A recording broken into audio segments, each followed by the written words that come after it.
Hello everyone. आज का हमारा टॉपिक हर्षवर्धन है।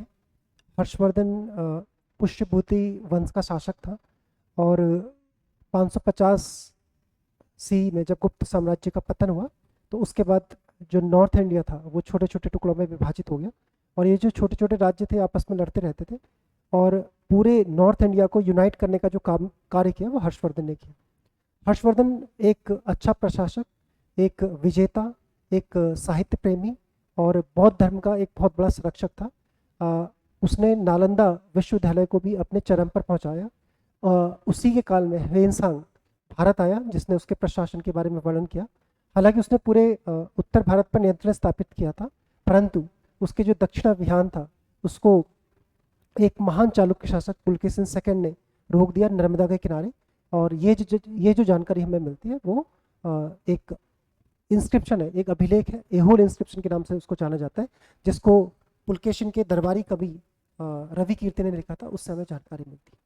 तो हम देखते हैं कि 550 में गुप्त जो साम्राज्य था उसका पतन हुआ। उसके बाद छोटे छोटे स्टेट बने।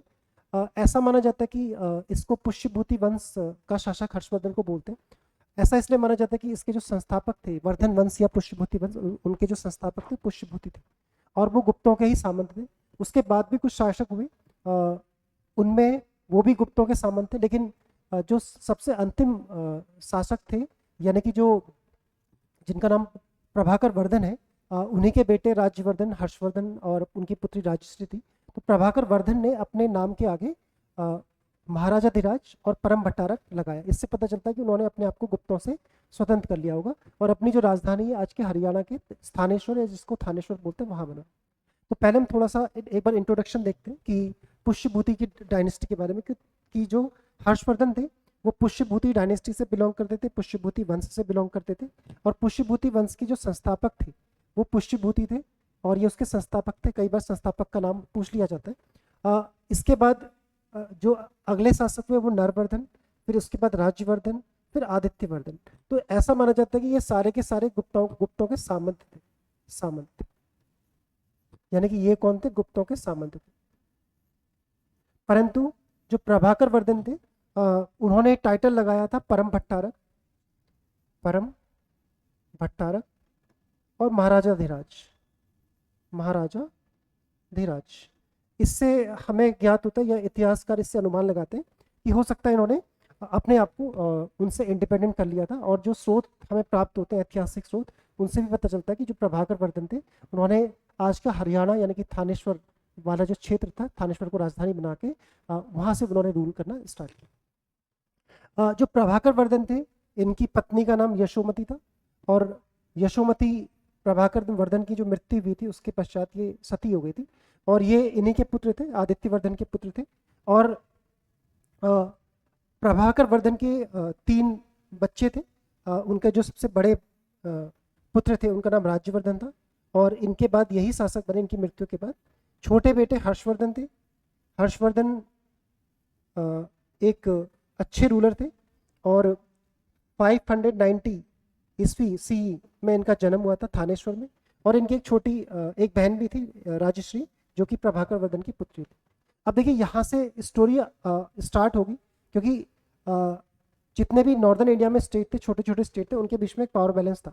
लेकिन यहाँ पे प्रभाकर वर्धन क्या करते हैं, अपनी जो बेटी थी राजश्री की शादी एक वंश है कन्नौज का वंश जिसको मौखरी वंश बोलते थे, वहाँ के गृहवर्मा से कराते। इसके बाद जो पावर बैलेंस होगा वो बदल जाएगा और उसके बाद नॉर्थ इंडिया में कुछ टाइम के लिए युद्ध स्टार्ट होगा और फाइनली फिर हर्षवर्धन जब राजा बनेंगे तो एक के बाद एक सबको पराजित करके पूरे नॉर्थ इंडिया को एक सूत्र में बांधेंगे और सकलो उत्तरा पथेश्वर की उपाधि भी बोलेंगे। अब हम देखते हैं कि जब डिक्लाइन ऑफ गुप्ता एम्पायर हुआ 550 बीसी में, उससे पहले एक बार हम सोर्सेस को देख लेते हैं कि भाई कौन कौन से सोर्स है जहाँ से हमें इंफॉर्मेशन मिलती है पुष्यभूति डायनेस्टी हर्षवर्धन की। तो पुष्यभूति या हर्षवर्धन की जो डायनेस्टी इनके बारे में हमें जो जानकारी मिलती है वो एक बुक है हर्षचरित। हर्षचरित को ये हर्षचरित जो है वो हर्षा की बायोग्राफी, बायोग्राफी ऑफ हर्षा। इसमें पूरे हर्षा का जो जीवन परिचय है उसके बारे में दिया हुआ है। तो मेन सोर्स है जिसको बाणभट्ट ने लिखा है। बाणभट्ट कौन है? वो कोर्ट पोइट ऑफ हर्षा है, कोर्ट पोइट ऑफ हर्षा, यानी कि हर्षा के दरबारी कवि बाणभट्ट इन्होंने लिखा है। बाणभट्ट ने एक और बुक लिखी है जो कि एक लव स्टोरी है, जिसको कादम्बरी बोला जाता है। तो कादम्बरी भी काफ़ी बार एग्जाम में पूछा गया, कादम्बरी को किसने लिखा है, तो बाणभट्ट ने लिखा है। और जो कादम्बरी है वो एक लव स्टोरी है, और जो हर्षचरित है वो हर्षा की बायोग्राफी है। इसमें हर्ष के जन्म से लेके पूरा जो उसका जीवन काल था, उसके प्रशासन, उसकी जो युद्ध है, युद्धों में विजय, उन सब के बारे में इसमें इंफॉर्मेशन दी है। इसी के टाइम पे मैंने आपको बताया भी था, ह्वेनसांग भारत आया। ह्वेनसांग 629 में भारत आया, और 629 से लेके वो 644-45 तक भारत में रहा। उसके बाद वो चाइना चला गया, और चाइना जाके उन्होंने एक बुक लिखी जिसका नाम था सीयू की। उस सीयू की में भी पुष्यभूति डायनेस्टी के बारे में जानकारी मिलती है।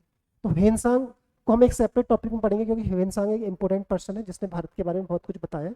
उसने ऐसा नहीं कि सिर्फ हर्षवर्धन के शासन के बारे में बताया था, उसने हर्षवर्धन के समकालीन जो शासक थे, जैसे पुलकेशिन द्वितीय, उसके बारे में, नरसिंहवर्मन सेकंड जो एक महान पल्लव शासक थे, उनके बारे में उसने भी काफ़ी वर्णन किया। उसने 5 साल नालंदा यूनिवर्सिटी में बिताए, और 5 साल अध्ययन करने के बाद अपने साथ वो लगभग 756 पांडुलिपियाँ या मैन्यूस्क्रिप्ट चाइना लेके गया, और वहाँ जाके फिर इसने अपनी सीयू की लिखी। एक फेमस है एहोल इंस्क्रिप्शन, जिसके बारे में मैंने थोड़े से देर पहले बताया था। आज के कर्नाटक में ये आपको मिलेगा, एहोल इंस्क्रिप्शन। और देखिए, एहोल इंस्क्रिप्शन को लिखा हुआ है पुलकेशिन सेकंड के दरबारी कवि रवि कीर्ति। तो ये इंस्क्राइब बाय या written by Pulakeshin second. Pulakeshin second एक महान रूलर थे, चालुक्य रूलर, वेस्टर्न चालुक्य। 608 से 642 तक इन्होंने शासन किया। और इन्हीं का जो कोर्ट पोइट था रवि कीर्ति, उसने इसको इंस्क्राइब करवाया एक्चुअल में, रवि कीर्ति।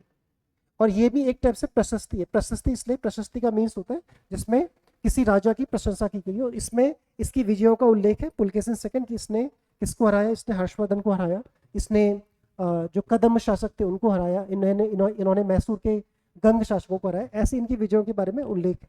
तो इसी इंस्क्रिप्शन में बताया गया है कि हर्षा ने पुलकेशिन सेकंड पे अटैक किया था, और वो हार गया नर्मदा के तट पर। उसमें उसको काफ़ी नुकसान भी हुआ, उसके हज़ारों हाथी मारे भी गए, क्योंकि कहा जाता है कि हर्षवर्धन के पास 60,000 हाथियों की सेना थी।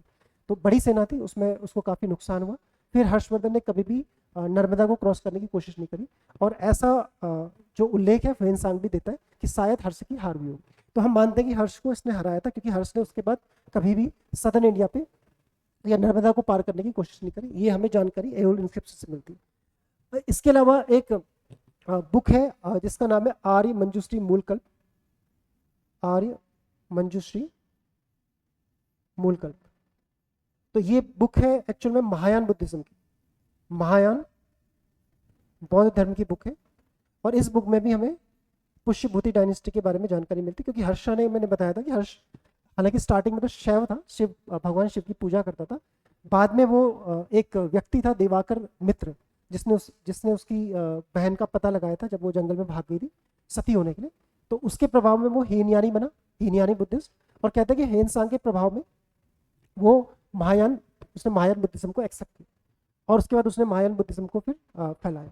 तो क्योंकि बौद्ध ग्रंथ है, इसलिए उसमें हर्ष के बारे में बता रखा कि उसने बहुत सारे मठ, स्तूपास, इन सबको बनाया, और काफ़ी दान दिया। नालंदा के बारे में भी उसमें बताया गया। इस तरीके से ये कुछ सोर्सेज हैं जिससे हमें हर्षा के बारे में या पुष्यभूति डायनेस्टी के बारे में इंफॉर्मेशन मिलती है। अब देखिए, हम कंडीशन देखते हैं जिस टाइम पे गुप्ता डायनेस्टी का डिक्लाइन हुआ 550 एडी के आसपास, सी के आसपास, या 550 ईस्वी उसको हम बोलते हैं। तो उस समय अगर हम नॉर्थ इंडिया की पोजीशन को देखेंगे तो देखिए ये छोटे छोटे टुकड़ों में बिखर चुका है। ये आपका हरियाणा, दिल्ली के आसपास का जो क्षेत्र है, जिसकी राजधानी थानेश्वर या स्थानेश्वर भी बोलते थे, यहाँ पे एक वंश रूल करता है पुष्यभूति, जिसके बारे में मैंने इंट्रोडक्शन दिया था। अगर हम कन्नौज वाला रीजन देखें तो यहाँ पे एक डायनेस्टी रूल करती है, मौखरी डायनेस्टी। अब देखिए, जैसे ह्वेनसांग बताता है भारत में जब वो आया था तो उसने बताया था कि जो पुराने शहर थे लाइक पाटलिपुत्र, वैशाली, इनका डिक्लाइनिंग फेस हो रहा था, और जो नए शहर थे लाइक अयोध्या, आपका कन्नौज, उज्जैन, ये धीरे धीरे काफ़ी प्रॉस्पर हो गए थे। तो कन्नौज उस समय सेंटर था। कन्नौज के लिए हम आगे भी देखेंगे कि बाद में त्रिपार्टाइट या त्रिपक्षीय संघर्ष बोलते हैं उसको, त्रिपार्टाइट स्ट्रगल, वो भी हुआ, जिसमें चालुक्य, राष्ट्रकूटा, जो राष्ट्रकूटा थे उनके बीच में, चालुक्यों के बाद राष्ट्रकूट आए, राष्ट्रकूट, गुर्जर प्रतिहार और जो पाल डायनेस्टी, उसके बीच में कन्नौज को कैप्चर करने के लिए काफ़ी लंबे टाइम तक स्ट्रगल चलता रहा, लेकिन कोई भी कन्नौज को कंट्रोल नहीं कर पाया। लेकिन हर्षवर्धन के काल में जो कन्नौज था वो एक बहुत प्रॉस्परस रीजन था और ट्रेड के लिए बहुत इंपॉर्टेंट था, तो कन्नौज अपने फेम में था। और कन्नौज इस समय मौखरी डायनेस्टी के अंडर था। मौखरी डायनेस्टी जिसमें ग्रह वर्मा रूल कर रहे थे। कन्नौज में दो और भी पावरफुल प्लेस थे, एक तो मथुरा था, मथुरा, और एक अयोध्या, अयोध्या। तो ये तीन पावरफुल जो रीजन थे या जिनको हम सिटीज बोलते हैं वो यहाँ पे थी, और तीनों से अच्छा ट्रेड एंड कॉमर्स होता था। इधर असम का इलाका था जिसको कामरूप बोलते थे, असम, और यहाँ पे भी एक वर्मन डायनेस्टी रूल करते जिसके रूलर थे भास्कर वर्मन। भास्कर वर्मन बाद में हर्षवर्धन के काफ़ी अच्छे मित्र भी बने, और इन्होंने जो कन्नौज असेंबली हुई थी जो हर्ष ने 643 सी में कराई थी उसमें भी पार्टिसिपेट किया था। इधर हम देखें तो गौड़ या चंद्र डायनेस्टी थी, और यहाँ का जो रूलर था वो शशांक। शशांक के बारे में, शशांक गौड़, शशांक के बारे में जो बुद्धिस्ट लिटरेचर है उसमें इसको परक्यूसस ऑफ बुद्धा यानी कि बुद्धिज्म, यानी कि बुद्धिज्म को नष्ट करने वाला बताया गया। इसके बारे में कहा जाता है कि इसने उस बोधि वृक्ष को काट डाला था जिसके नीचे भगवान बुद्ध को ज्ञान प्राप्त हुआ। इसके अलावा इसने नालंदा का भी डिस्ट्रक्शन किया था, और हालांकि शैव धर्म को मानने वाला था। और इसने और लेटर गुप्तास, यहाँ पे लेटर गुप्तास है, लेटर गुप्तास का जो रूलर था उस समय देवगुप्त जो मालवा से शासन करता था। इन लोगों ने दोनों ने मिलके जो हर्ष के बहनोई थे जिनसे राजश्री की शादी हुई थी उसको मार डाला था, जिनका नाम ग्रहवर्मा था। तो ये कहानी अभी हम आगे देखेंगे। और इधर आप देखोगे तो चालुक्य जिसमें मैंने बताया था कि पुलकेशिन सेकंड रूल कर रहा है, पुलकेशिन सेकंड, चालुक्य डायनेस्टी यहाँ पे रूल कर रही है। हर्ष के टाइम पे यहाँ पे पुलकेशिन सेकंड होगा। मैत्रक डायनेस्टी या गुजरात या जिसको वल्लभी बोलते थे, वल्लभी, और यहाँ पे उस समय जो रूलर है वो ध्रुवसेन सेकंड है। हालांकि जो हर्ष था वो ध्रुवसेन सेकंड को हराएगा, और ध्रुवसेन सेकंड को हराने के बाद उसकी वीरता से प्रभावित होकर उसका राज्य उसको वापस लौटाएगा और मैट्रिमोनियल अलायंस भी कर देगा, अपनी बेटी की शादी भी कराएगा। इधर कलिंगा है। तो इस तरीके से अगर हम पोजीशन देखें तो सारे जो स्टेट्स हैं उनके बीच में पावर बैलेंस है, और कोई भी एक दूसरे पर आक्रमण नहीं करता। लेकिन मैंने बताया था कि ये जो पावर बैलेंस होगा बिगड़ जाएगा कि जब इन दोनों के बीच में, थानेश्वर और कन्नौज के बीच में मैरिटल अलायंस हो जाएगा। इससे जो थानेश्वर था उसकी जो प्रेस्टीज थी पूरे नॉर्थ इंडिया में फैल गई, और इसी से फिर इसी का बदला लेने के लिए जो लेटर गुप्ता रूलर देवगुप्ता है और गौड़ जो रूलर है शशांक, वो दोनों जो कन्नौज के रूलर थे ग्रहवर्मा, उन पर अटैक करते हैं और उनको मार देते हैं। तो ये कहानी हम आगे देखेंगे। तो ये पावर बैलेंस अभी इक्वल।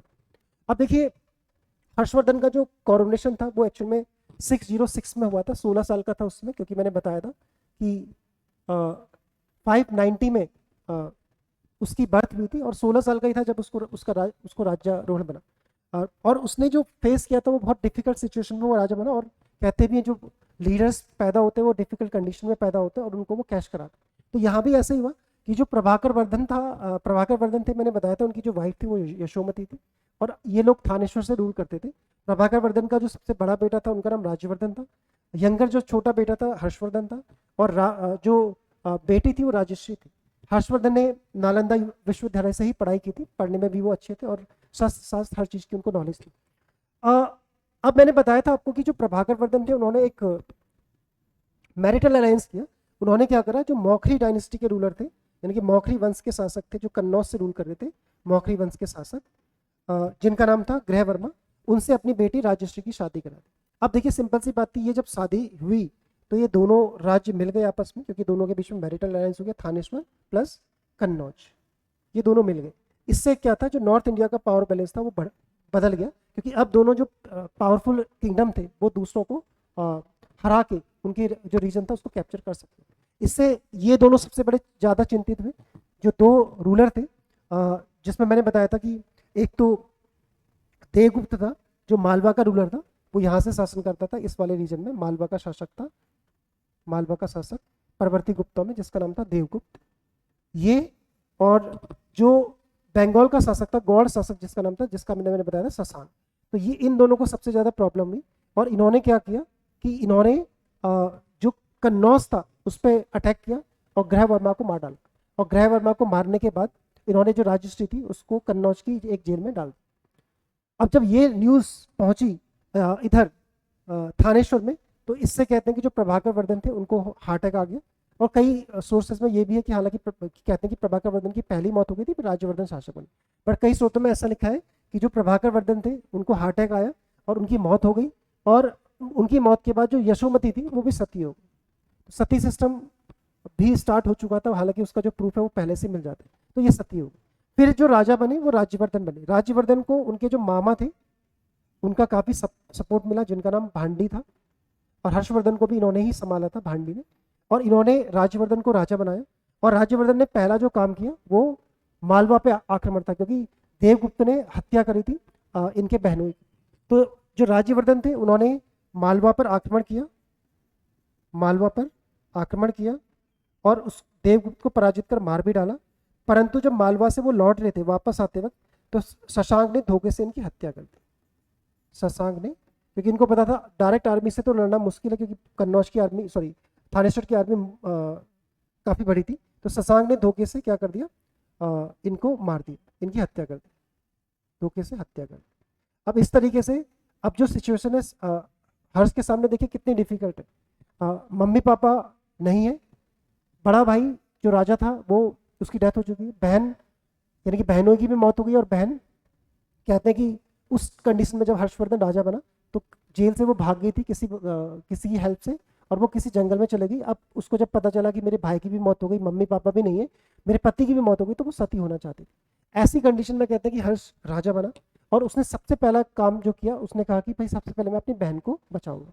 तो कहते हैं हर्षवर्धन अपनी बहन को बचाने के लिए गया, और यहाँ पे उसकी जो मदद की थी एक बौद्ध भिक्षु ने की थी, बौद्ध भिक्षु। और इसी से वो धीरे धीरे बौद्ध धर्म के प्रभाव में आया।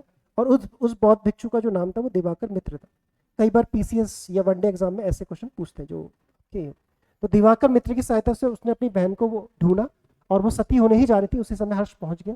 उसने अपनी बहन को समझा के उसको वापस लाया, और दोनों ने मिलकर फिर कन्नौज पे, क्योंकि शशांक भाग खड़ा हुआ था बंगाल की साइड में, तो उसने फिर हर्ष कन्नौज आया और उसने कन्नौज को अपनी राजधानी बनाया। इस तरीके से हर्ष गद्दी पे बैठा और उसके बाद वो उस कन्नौज से शासन करने लगे। तो डिफिकल्ट कंडीशन थी, लेकिन इन डिफिकल्ट कंडीशन में उसकी बहन ने उसका साथ दिया, और उसके मामा जी जो थे भांडी, उन्होंने उसको काफ़ी मोटिवेट किया, समझाया कि तुम आराम से शासन कर सकते। इसके बाद कहते हैं कि हर्ष की जो विजय यात्रा थी उसका स्टार्टिंग भी, हालांकि एक जगह उसको नुकसान हुआ। तो देखिए जो मालवा था, मालवा ऑलरेडी जीत चुका है उसका भाई, तो मालवा तो कोई दिक्कत नहीं, मालवा इनका पार्ट है। कन्नौज, क्योंकि मैं ग्रह वर्मा की मौत हो गई और ग्रह वर्मा का कोई संतान नहीं थी, इस वजह से नॉर्मल सी बात है ये एरिया भी इनके पास आ गया। तो जब हर्ष शासन बना तो ऑलरेडी ये बड़ा एरिया इनके पास। इसके बाद हर्ष ने एक के बाद एक अभियान किए, टोटल कहते हैं कि उसने 8 अभियान किए। उसका पहला जो अभियान था वो शशांक के विरुद्ध ही था। सबसे पहले उसने शशांक को कन्नौज से खदेड़ा, कन्नौज से तो खैर भाग गया था वो, कन्नौज से इसको खदेड़ा। उसके बाद इसने क्या करा, भास्कर वर्मन जो यहाँ के कामरूप के शासक थे, भास्कर वर्मन, इनसे इसने मैत्री संधि की, और शशांक पे 2 तरफा अटैक किया, यहाँ से भी आक्रमण हुआ और यहाँ से भी आक्रमण हुआ। और कहते हैं कि शशांक भाग खड़ा हुआ किसी जंगल में जाके, बाद में उसकी मौत हो गई।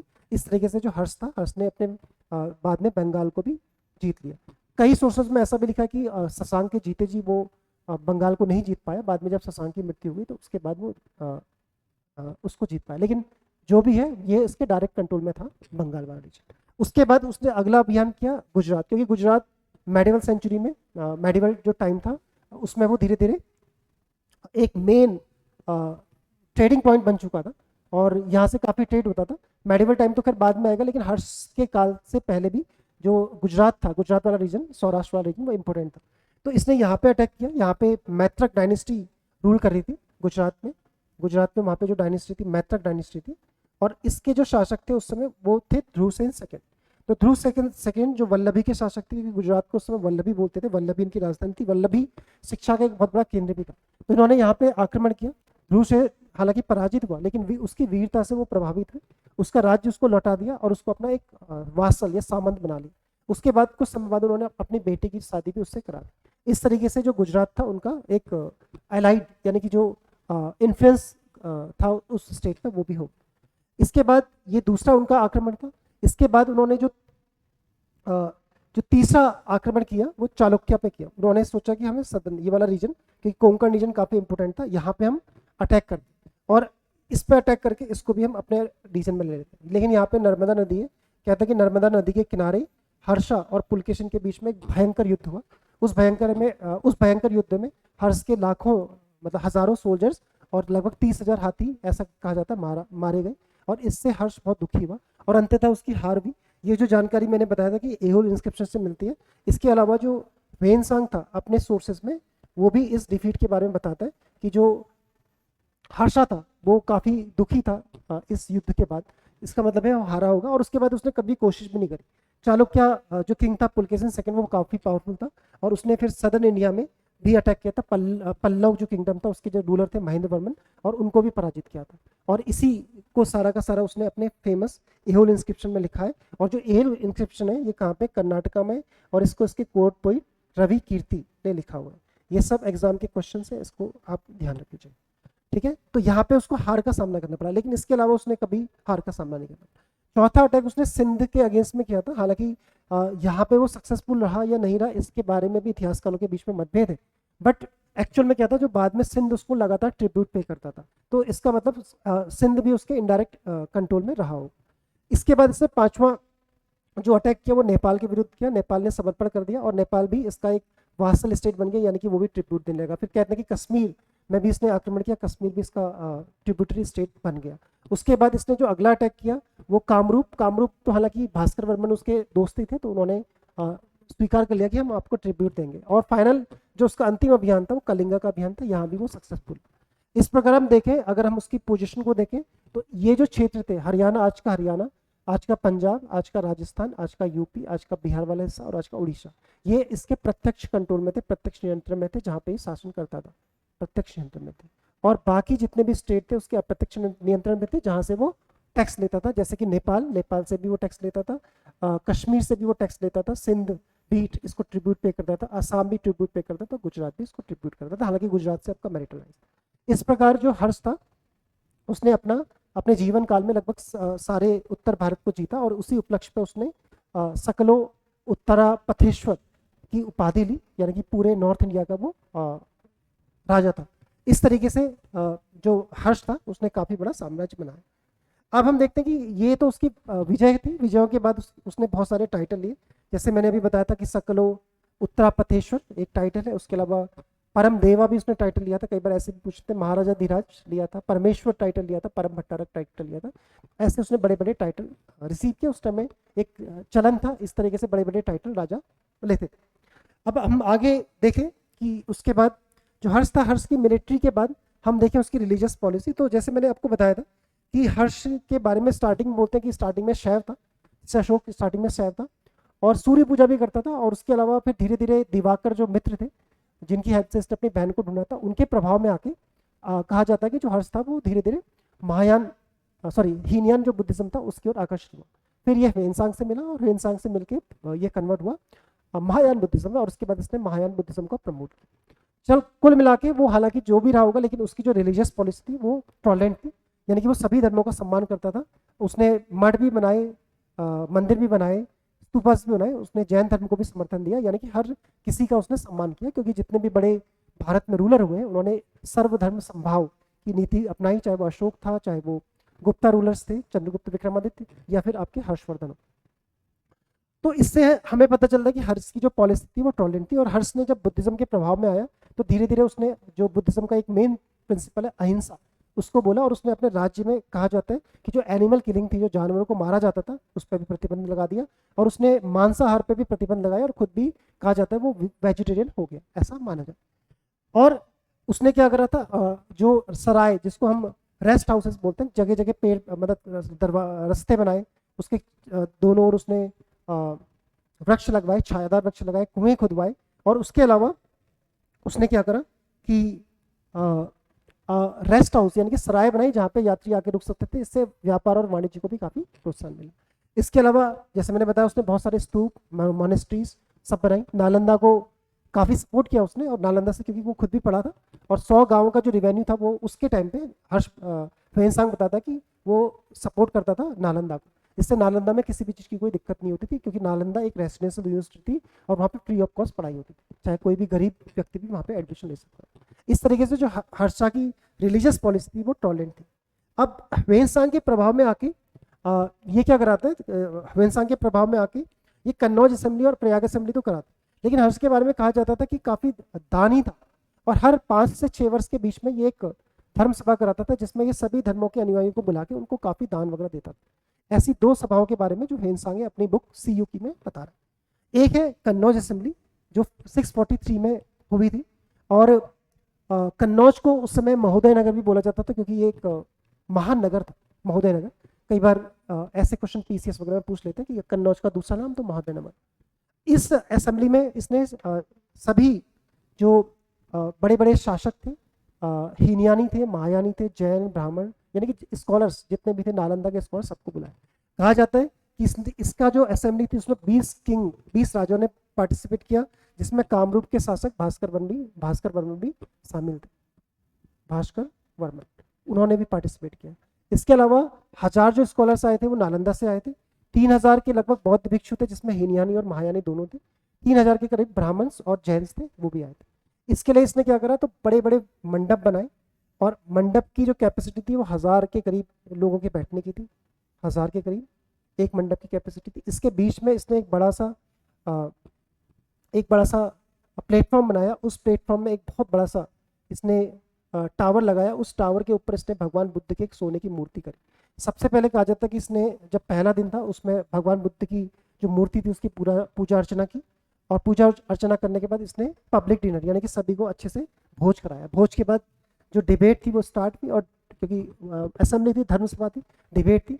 डिबेट में कहते हैं कि जो ह्वेनसांग ने फिर महायान बुद्धिज्म के बारे में एक्सप्लेनेशन दिया, और वहाँ पे बैठे जितने भी लोग थे या जितने भी विद्वान थे उनसे शास्त्रार्थ किया, और शास्त्रार्थ में सबको पराजित किया। फिर उसने सबको चैलेंज किया कि कोई और है जो मुझसे शास्त्र करना चाहता था वो आए।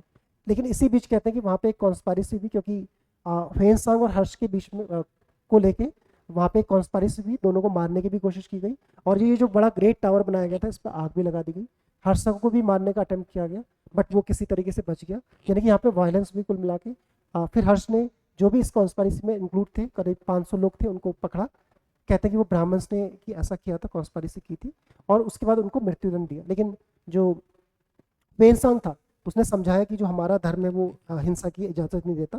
तो फिर उसने क्या किया, उन जितने भी लोग उस कॉन्स्पायरेसी में शामिल थे उन सबको देश निकाला दे दिया। इस तरीके से अगर हम देखें तो ये जो असेंबली थी ये वायलेंस के साथ खत्म हुई। हालांकि एंड में उसने जो ह्वेनसांग था उसको काफ़ी उसका सम्मान किया। इसके एक साल बाद ही 644 में इसने एक दूसरी असेंबली कराई, क्योंकि पहली जो असेंबली थी वो फ्लॉप हो गई। यहाँ भी इसने वही सब चीज़ें लगभग की और सभी धर्मों के जो अनुयायी थे उनको बुलाया। और यहाँ पे ह्वेनसांग बताते हैं कि उसने सब कुछ अपना जो खजाना था खोल दिया, इवन अपने जो पर्सनल क्लोथ थे उसको छोड़ के उसके पास जितने भी हीरे जवाहरात वगैरह थे वही सब उसने दान में दे दिए। इस तरीके से पता चलता है कि हर्ष काफ़ी दानी था। लेकिन आगे हर्ष का जो एम्पायर था वो डिक्लाइन हुआ। उसके डिक्लाइन में एक रीज़न ये भी था कि बहुत ज़्यादा दानी होने की वजह से उसका जो खजाना था वो खाली हो गया था। इस वजह से फिर आगे जो उसके सक्सेसर आए उनके पास प्रॉपर पैसा नहीं बचा, इस वजह से इस एम्पायर का भी डिक्लाइन हो गया, ऐसा भी कहा जाता है। तो ये 2 असेंबली थी जो 643 और 644 में हुई थी। इससे हमें हर्षा की जो टॉलरेंट रिलीजियस पॉलिसी है उसके बारे में पता चलता है। हालांकि वो ह्वेनसांग के प्रभाव में महायान बुद्धिस्ट बन चुका था, बट फिर भी वो सभी धर्मों का सम्मान करता था। अब हम देखते हैं कि एडमिनिस्ट्रेशन हर्षा का कैसे था। तो हर्षा का जो एडमिनिस्ट्रेशन था उसी तरीके से था, गुप्ता लाइन में ही था। क्योंकि इस काल में क्या था कि धीरे धीरे हम कहते हैं कि सामंतीकरण या जो फ्यूडलिज्म था वो स्टार्ट हो चुका था। क्योंकि जो राजा था, राजा डायरेक्ट कंट्रोल नहीं करता था, उसके सामंत होते थे और सामंतों की भी आर्मी होती, उसके सारे वो शासन करता था इस तरीके से। लेकिन हाँ फिर भी इसके पास काफ़ी बड़ा एरिया था, जैसे हमने कहा था कि कुछ डायरेक्ट कंट्रोल में था, कुछ इनडायरेक्ट। तो राजा सब कुछ होता था, सारा की सारी पावर उस पर थी, यानी कि सारी लेजिस्लेटिव, एग्जीक्यूटिव, ज्यूडिशरी, सबका वो हेड होता था, सभी कुछ उसके पावर में थे। लेकिन पूरा जो राज्य था वो कुछ प्रोविंसेस में बटा हुआ था। प्रोविंसेस यानी कि जिनको हम प्रांत बोलते हैं। इन प्रांतों को, ये टर्म्स इंपॉर्टेंट है, प्रांत, इनको भुक्ति कहा जाता था। और इन भुक्ति के ऊपर एक होता था उपरिक, ऐसे टर्म्स एग्जाम में पूछे जाते हैं, जो इस पूरे भुक्ति को कंट्रोल करता था। कितने भुक्ति थे इसके बारे में हमें पता नहीं मिलता, बट ये पता चलता है कि उसका जो राज्य था वो कुछ प्रांत यानी कि स्टेट्स में डिवाइड था। फिर जो ये प्रांत थे वो विषय में डिवाइड थे, विषय में डिवाइड थे, यानी कि जिनको हम जिला कह सकते हैं, जिला। और ये जो विषय थे या डिस्ट्रिक्ट, इनका जो हेड होता था उसको विषयपति बोलते थे, विषयपति। फिर जो जिले होते थे वो और छोटी यूनिट में डिवाइड होते थे, जिसको जैसे आज हम तहसील बोलते हैं, और इनका जो हेड होता था उसको पाठक बोलते थे।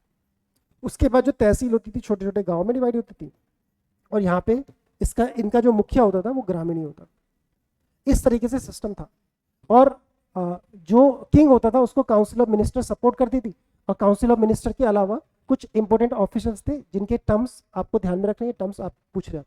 जैसे एक व्यक्ति होता था श्रेष्ठी, जिसको चीफ बैंकर कहते थे, या जो पूरा का पूरा बैंकिंग सिस्टम को देखता था उसको श्रेष्ठी बोलते थे। सार्थवा ये पूछा गया है एक बार, ये कारावांस यानी कि जो व्यापारियों के जो कारावांस होते हैं उनकी सुरक्षा वगैरह की सारी जिम्मेदारी सार्थवा की होती थी। ये यूपीएससी ने क्वेश्चन पूछा हुआ है। फिर फिर एक जो कुलीक बोलते थे उसे, इसका पूरा नाम था प्रथमा कुलिका। ये चीफ क्राफ्टमैन था, यानी क्राफ्टमैनशिप, क्योंकि क्राफ्ट भी बहुत इंपॉर्टेंट थे। अवंती जो वार एंड पीस का मंत्री था या ऑफिसर था। फिर संगंधा जो कमांडर इन चीफ था, यानी कि आर्मी का जो कमांडर इन चीफ था उसको संगंधा बोलते थे। एक कुंतला बोलते थे, ये आपका कैवलरी यानी कि जो घुड़सवार सेना था उसका कमांडर था, क्योंकि इसके बारे में कहते हैं, जिसमें हेनसांग भी बताता है कि काफी बड़ी आर्मी थी इसकी हेनसांग के अकॉर्डिंग। कई सोर्सेज में 6 लाख की पैदल सेना बता रही, बट हेनसांग जो बताता है वो कहता है कि 1 लाख की इन्फेंट्री थी, यानी कि पैदल सेना थी। 60,000 की इसकी एलिफेंट आर्मी थी, एलिफेंट आर्मी, और 50,000 की इसकी कैवलरी थी, यानी घुड़सवार सेना। तो उसका जो हेड होता था उसको कुंतला बोलते। तो ऐसे टर्म्स कई बार पूछ लेते हैं, इनको आप ध्यान में रखें। आगे हम देखते हैं कि ब्यूरोक्रेसी में कौन कौन से ऑफिसर होते थे, जैसे कि कुमारामत, ये अक्सर जो राजा के बेटे या राजा के खानदान से ही होते थे। ये जो भुक्तियों का शासन थे यही करते थे, उन्हीं को उपरिक भी बोला जाता था। फिर प्रामातरा होता था, जिसको रिलीजियस एडवाइजर बोलते थे। तो इसको मैं लिख दूं,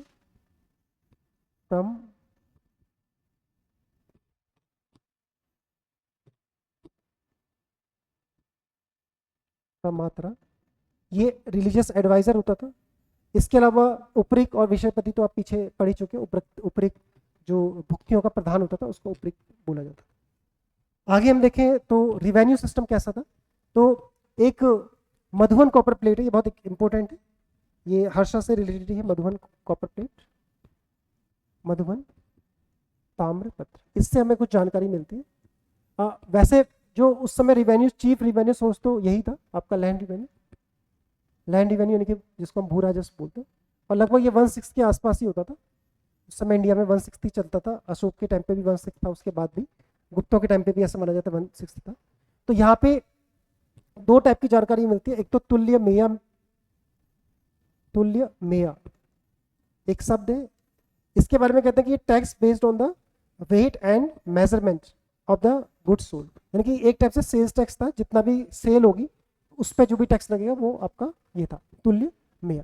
एक और भी वर्ड है जिसको बोलते हैं भागा भागा भागा बी ली बिलोगा कर, भागा बिलो का कर। और उसके बाद हिरण्यादि, काफी बड़ा नाम है हिरण्यादि, भागा विलोगा कर हिरण्यादि। ये क्या होता था, अ portion of output taxes and cash payment from various sources revenue. उसके अलावा जो टैक्स होते थे उसको ये भाग विभोगा कर हिरण्यादि बोलते थे। ये पूरा नाम है, इसको ध्यान रखिएगा। इस तरीके से जो मधुबन ताम्रपत्र है इसमें 2 टाइप के करों के बारे में बता रखा। तो ये इसका रिवेन्यू सिस्टम था। तो इसके अलावा भी और तरीके से भी जो टैक्स वगैरह होता था वो लिया जाता। और जो वेनसांग बता रहा है कि जो भी टोटल रिवेन्यू होता था, जितना भी कलेक्शन होता था, उसको 4 पार्ट्स में बांट लेते थे। तो 4 पार्ट्स को किस तरीके से खर्च किया जाता था। पहला तो जो किंग के खर्चे होते थे उनके लिए रख दिया जाता था। फिर जो दूसरा पोर्शन होता था उसको विद्वानों के लिए रख दिया जाता था। फिर जितने भी ऑफिशियल्स होते थे, ऑफिसर वगैरह होते थे, या जो भी आपके सर्वेंट, पब्लिक सर्वेंट होते थे, उनके लिए खर्च कर दिया जाता। और चौथा जो पार्ट होता था वो रिलीजियस पर्पज के लिए रखा जाता था, खर्च किया जाता था, जिसमें नालंदा वगैरह भी ये सब शामिल थे। इस तरीके से उसका जो रिवेन्यू है उसको वो डिवाइड करते थे। तो ये सब आपको इंफॉर्मेशन मिलती है हर्ष के उससे। अब देखिए हर्ष के बारे में अगर हम एक चीज़ और भी देखें तो जो हर्ष का टाइम था, हर्ष जैसे मैंने बताया था कि एक तो अच्छा एडमिनिस्ट्रेटर तो था ही था, अच्छा एडमिनिस्ट्रेटर होने के साथ साथ हर्ष एक अच्छा राइटर भी था। कहा जाता है कि हर्ष ने खुद भी लिटरेचर लिखा था, साहित्य उसके टाइम पे, जैसे हेमसांग ने भी लिखा हुआ है। उसके अलावा कादम्बरी का मैंने बताया था कि कादम्बरी वाण भट्ट ने लिखी है, और उसके अलावा हर्षचरित है, लेकिन खुद भी इसने कुछ बुक्स लिखी हैं। इसमें 3 बुकों का नाम आता है। एक का नाम आता है रत्नावली, रत्नावली। एक का नाम आता है प्रियदर्शिका, प्रियदर्शिका, और एक का नाम आता है नागानंद। ये 3 नाटक माना जाता है इसने लिखे हैं। कई लोग इतिहासकार कहते हैं कि यहाँ पे क्योंकि धावक नाम मिलता है, कई कहते हैं कि ये किसी और ने लिखा होगा, धावक ने, और फिर हर्ष ने अपने से उसको जुड़वा दिया होगा। बट लोग कहते हैं कि जैसे पेन नेम होते हैं, जैसे रामधारी सिंह दिनकर, ऐसे करके दिनकर जो नाम लगता है, तो ऐसे करके हो सकता है धावक के नाम से, पेन नेम से वो लिखता होगा। बट जो भी था कि हर्ष के टाइम पे ऐसा माना जाता है कि इसने 3 बुक्स भी लिखी। तो ये था हर्षवर्धन के बारे में, उसका पॉलिटी, उसका एडमिनिस्ट्रेशन, उसकी मिलिट्री कॉन्क्वेस्ट, उसकी रिलीजियस पॉलिसी, ये सब जो रिलेटेड। ह्वेनसांग इसी के काल में भारत आया, और ह्वेनसांग ने भारत के बारे में बहुत सारी चीज़ें बताई। उसको एक हम सेपरेट लेक्चर में करेंगे। तो ये हर्ष के बारे में था, इसको आप देख लीजिएगा और इससे रिलेटेड क्वेश्चन भी आप कर लीजिए। Thank you very much.